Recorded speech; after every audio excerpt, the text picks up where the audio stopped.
हरे भरे पहाड़ों और शांत नदियों के बीच बसे एक शांत गांव में आनंद नाम का एक युवक रहता था। वह जीवन के गहरे अर्थ और गौतम बुद्ध की शिक्षाओं, जिन्हें बुद्ध धम्म के नाम से जाना जाता है, के बारे में जानने के लिए उत्सुक था। आनंद ने इन गहन शिक्षाओं को समझने के लिए एक यात्रा शुरू करने का फैसला किया। उम्मीद है कि वे उसे शांति और स्पष्टता प्रदान करेंगी। चरण 1, धम्म से पहली मुलाकात। आनंद की यात्रा एक प्रतिष्ठित मठ की यात्रा से शुरू हुई, जहां भंते नामक एक बुद्धिमान भिक्षु रहते थे। भंते ने आनंद का गर्मजोशी से स्वागत किया और बुद्ध धम्म का सार समझाना शुरू किया। उन्होंने आनंद से कहा कि बुद्ध धम्म को समझने का पहला कदम 4 आर्य सत्यों को समझना है। भंते ने कहा, 4 आर्य सत्य बुद्ध की शिक्षाओं का आधार हैं। वे दुख के सत्य हैं, दुख का कारण है, दुख का अंत है और दुख के अंत की ओर ले जाने वाला मार्ग है। आनंद ने ध्यान से सुना, यह समझते हुए कि इन सत्यों को सही मायने में समझने के लिए उसे अपने जीवन और अपने आसपास की दुनिया का निरीक्षण करने की आवश्यकता है।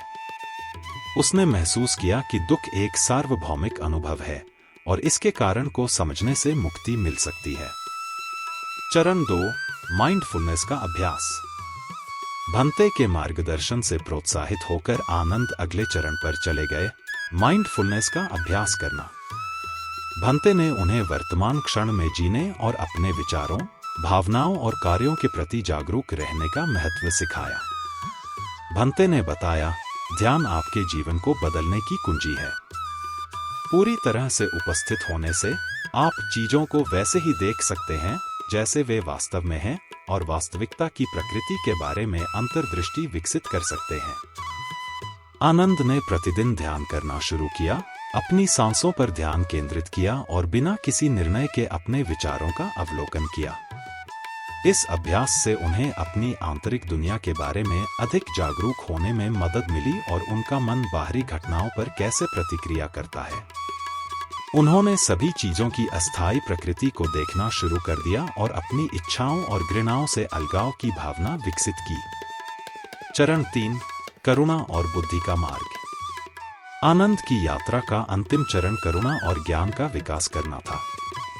भंते ने इस बात पर जोर दिया कि बुद्ध धम्म को समझना केवल एक बौद्धिक अभ्यास नहीं है, बल्कि एक जीवन शैली है जिसमें दूसरों की देखभाल करना और बुद्धिमानी से चुनाव करना शामिल है। भंते ने कहा, सच्ची समझ आपके दैनिक जीवन में शिक्षाओं को लागू करने से आती है। सभी प्राणियों के प्रति करुणा विकसित करें और ऐसे निर्णय लें जो आपके और दूसरों के कल्याण की ओर ले जाएं। आनंद ने अपने समुदाय में स्वयं सेवा करना शुरू कर दिया, जरूरतमंदों की मदद की और जहां भी गए दयालुता फैलाई। उन्होंने बुद्ध की शिक्षाओं का अध्ययन करना भी जारी रखा, उनके गहरे अर्थों पर चिंतन किया और उन्हें अपने जीवन में समाहित किया। समय के साथ उन्होंने पाया कि उनका मन अधिक शांत हो गया, उनका दिल अधिक खुला हुआ था और बुद्ध धम्म की उनकी समझ गहरी हो गई थी। इन 3 चरणों के माध्यम से 4 आर्य सत्यों को समझना, सचेतनता का अभ्यास करना और करुणा और ज्ञान की खेती करना, आनंद ने अपने जीवन को बदल दिया। उन्होंने महसूस किया कि बुद्ध धम्म केवल शिक्षाओं का एक समूह नहीं था, बल्कि एक अधिक सार्थक और प्रबुद्ध अस्तित्व का मार्ग था। आनंद की यात्रा ने उनके गांव के कई लोगों को बुद्ध की शिक्षाओं की बुद्धिमत्ता की खोज करने के लिए प्रेरित किया और यह शांतिपूर्ण गांव वहां आने वाले सभी लोगों के लिए समझ और करुणा का प्रतीक बन गया।